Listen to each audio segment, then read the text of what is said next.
Guardiamo adesso una macchina digitale, è una Panasonic DMC LS80, una macchina molto maneggevole, piccola, da portare tranquillamente in tasca. Partiamo subito per capire il funzionamento, a guardare la parte superiore. Vedete, ha il tasto dell'accensione qui a destra a scorrimento e la macchina si è accesa.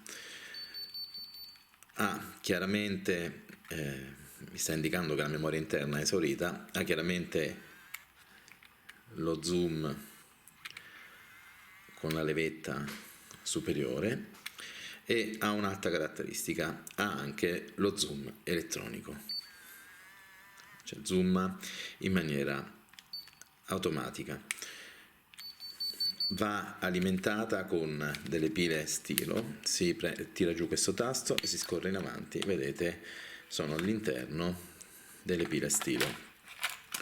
Guardiamo un attimo invece adesso il funzionamento.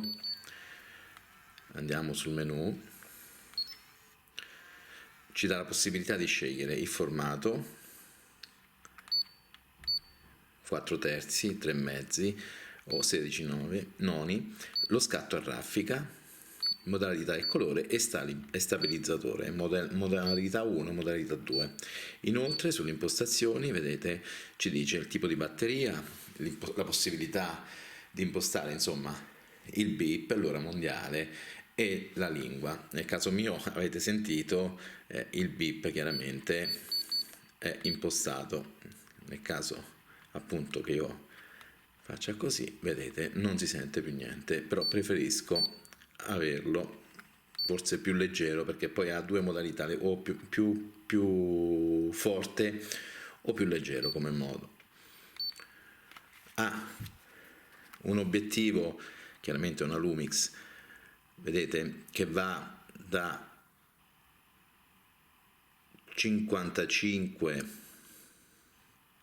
a 16,5, uno zoom ottico da 3x e inoltre una risoluzione da 8.1 megapixel.